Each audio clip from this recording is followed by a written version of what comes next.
You know, the market is a little topsy-turvy in NBA 2K23 My Team at this current moment, which, yes, I do need to say the entire name of the game every single time I record a video. It makes me feel good. You may be thinking that the market's down because we got reward cards back and we got new packs, etc., and you're, I would say, partially right. So, first things first, do not open these packs. Like, do not open these packs. Trust. When I say don't open these packs, I'm going to provide you with more reasons not to open these packs here shortly, but just know you're not pulling D Rob and you're not pulling T Mac.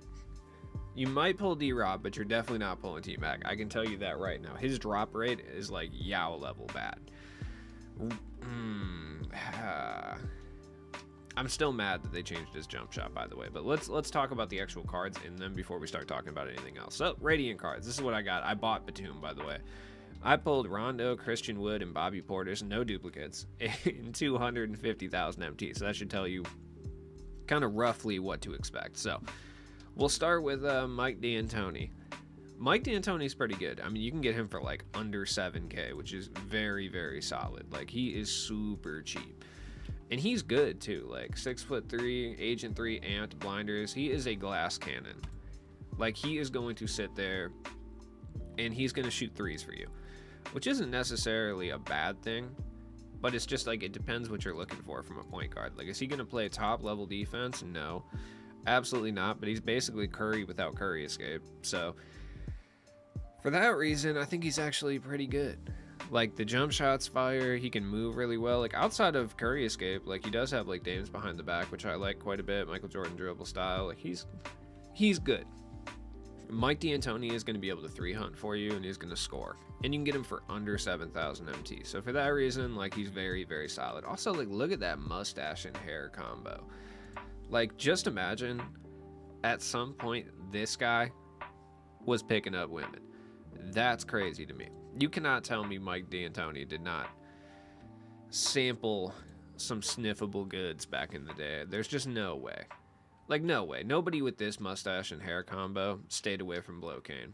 Then we got Denny. Denny's the most expensive out of all these cards. He's going to be roughly around 30K at this point. I will say he's worth that price, though. Like, he is. Defensive tendencies are top tier, which is good. He does have some offensive tendencies that are meh, like his open shot 3 tendency is a little bit higher than you wish. He's not able to get like limitless range or Agent 3 or amped or anything of that nature, but, you know, realistically, he's good. 93 pointer, like 90 speed. He is, for all intents and purposes, Luka Doncic with a better release and worse shooting. Does that make sense? Like, 6'9", 6'10". He's like a more defensive oriented Luka, basically, is kind of what I can describe him at. Obviously worse offensively, but his jump shot's better. I actually like the Denny release quite a bit. Michael Jordan dribble style, elite motion style, so he's going to play that defense that everyone loves. Pippen behind the back, not quite as OP as before, but good. Like, the badge count is solid, he just doesn't have limitless range, which isn't the hugest deal. Is hugest a word? Isn't the largest deal. Yeah. He's still good, though. Like, Denny holds it down. He's very, very solid. He's going to be elite at attacking the rim. He's going to be elite defensively, and realistically, he's probably the only card under, I wouldn't even say 100K. I would say he's the only card under like 400K that can limit Ben Simmons and Magic Johnson. So for that reason, he's going to be on a vast majority of people's squads. I'm probably going to pick him up and run him off the bench. The reason I say that is because I like Russ quite a bit.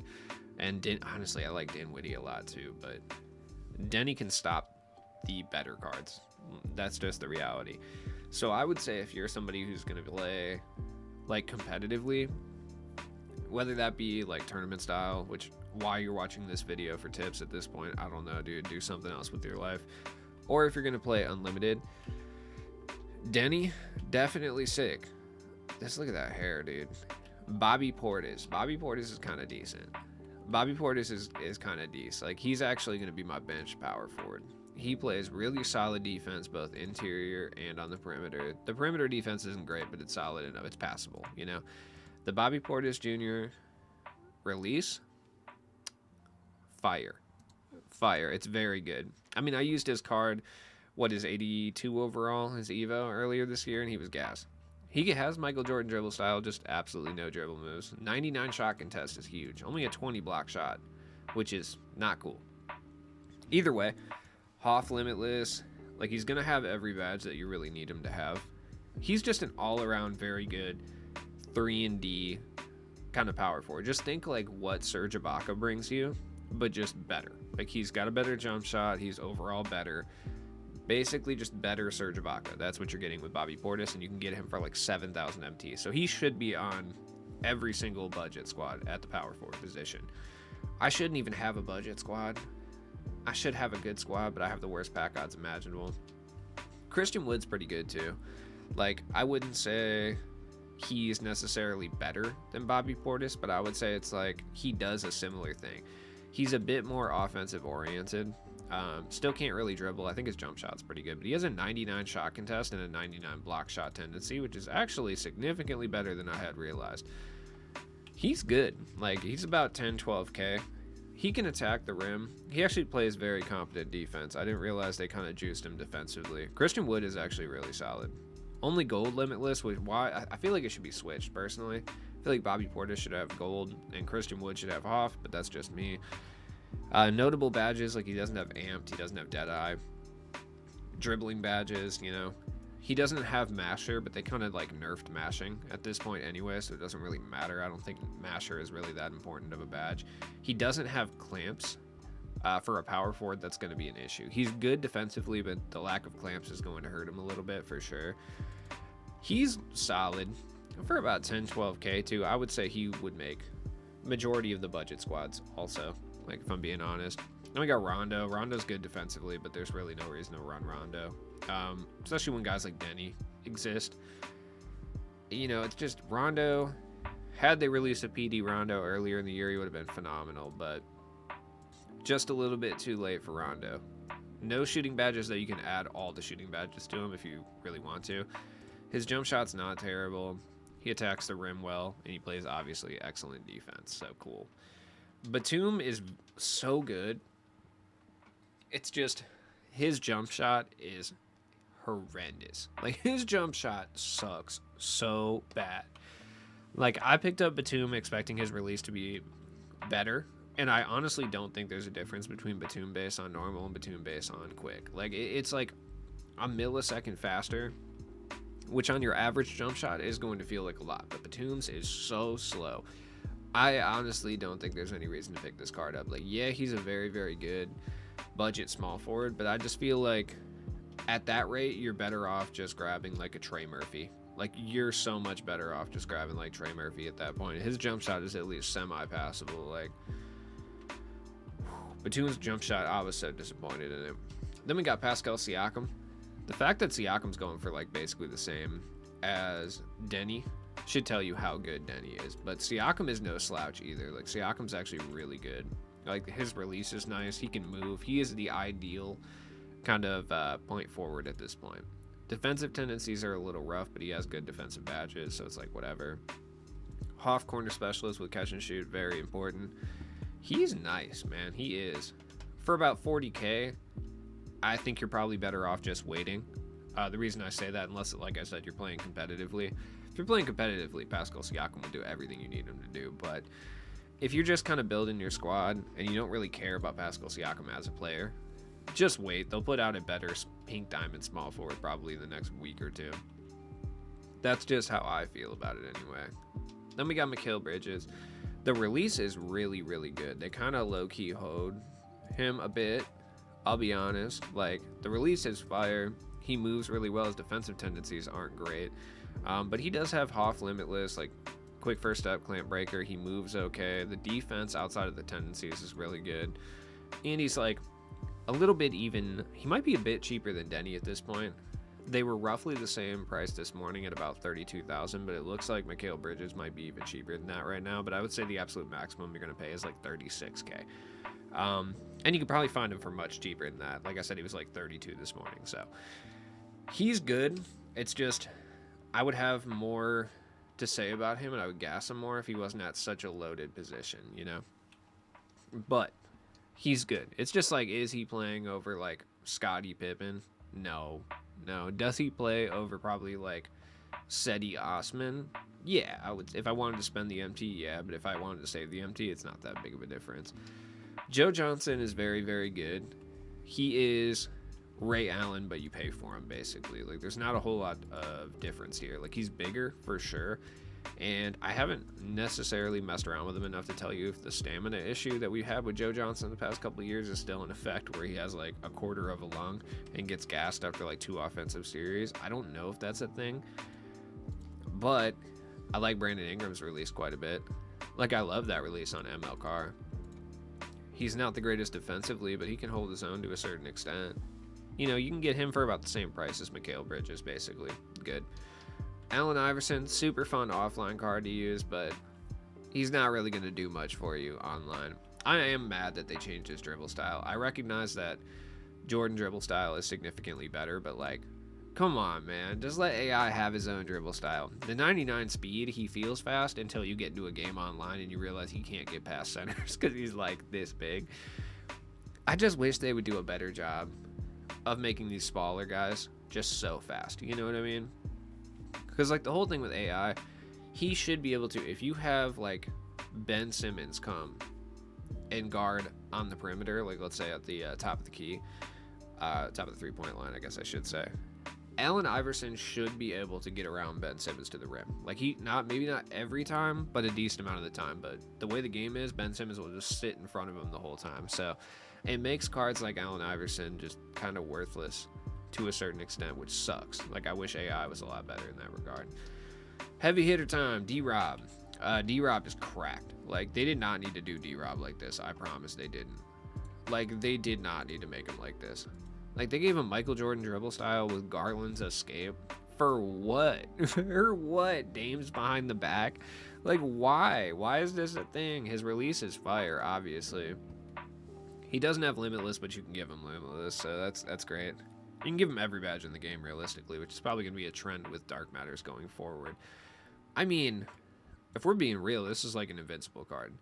Like, looking at the stats, I mean, this man is literally 90 basically in everything. Like, it's actually kind of low-key crazy. Like, he has a 78 pass IQ. Okay, that doesn't do anything. Everything else is basically at 90. There's like an 87 speed with ball, which like D-Rob should not be having an 87 speed with ball, but after Yao, you know, you kind of expected. D-Rob is the premier power forward. If you match up with someone running D-Rob and Yao next to each other, just quit. just go about your day, do something else, I promise. T-Mac. T-Mac's broken. T-Mac's hella broken. If you're sitting here and thinking, wow, I thought they did the MT crackdowns. How is he still a million MT? Well, A, he would be like 3 million MT. And B, the MT crackdowns didn't wipe MT for people, so people still have all the MT they paid for. Don't worry, cards will calm down a little bit later on in the year, but there's still a lot of MT out there in the wild.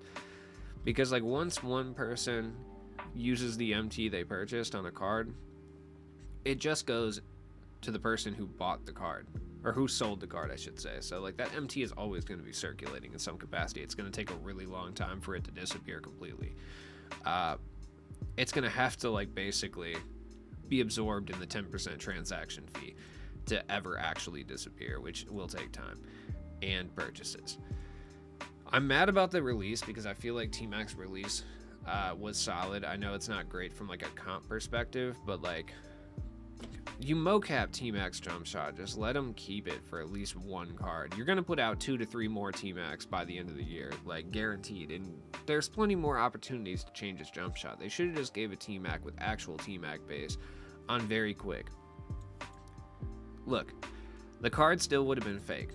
Like, the card still would have been fake. He has like Curry escape, you know, like Dame behind the back. Like, I promised the KPJ release wasn't going to make this card that much more fake. Like, it did, but having him have T-Mac base on very quick would have made him a little bit less like ridiculous, but at the same time he's still like the top shooting guard in the game regardless, so it doesn't really matter.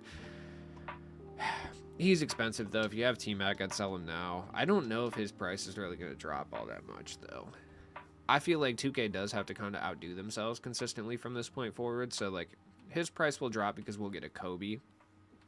That's going to be, you know, the exact same in probably every capacity, and he just has a bigger profile, or like a shooting guard LeBron relatively soon. But T-Mac, just like in previous years, will be cream of the crop for a long period of time. Now, the All-Star 2023 set kind of took a bit of a hit here, but not really as much as you would expect. Like, Luka fell in value, I guess, but I don't think it really matters. None of these guys really hold a candle to like what we're going to be seeing over the course of this season, and I feel like most people know that. So a lot of these cards fell from grace value-wise. Like, there's still guys who have value. Like, Jokic still has value because people are running him as like a bench power forward. But he's not going for 300K like he was just a week ago because D-Rob exists now, you know? Luka's not over 100K because Denny exists now. Lowry Markkanen, by the way, is still such a good budget card. I wish his price was cheaper because at this point it's probably better to just run like Bobby Portis for 7K than Lowry for 40. Now, the 40 is kind of high, but Lowry is ridiculous. He has some of the best animations in the game, and also his player build is just huge. My man looks 7'4". It's so cracked. I will say that I fully expect them to take these all-star sets and put them in the token market at some point. I don't know when they're going to do that, but I guarantee they give us 1,000 token packs, similar how they did Flash Forward at some point. I like I said, don't know when they're going to do that, but it's very possible that they do. Yao's not coming down in price, by the way. If you thought that would happen, you are living in a alternate reality. Magic's price actually got affected a little bit by Denny because Denny will bring you about 80% of what Magic brings you. So that's cool, I guess. I don't know. Apathetic towards the whole thing.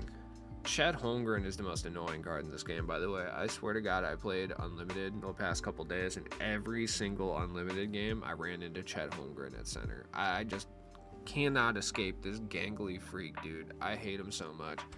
I really do. He's probably a nice guy, so I don't want to hate on Chet Holmgren the person, but I can tell you that Chet Holmgren the card pisses me off immeasurably, dude.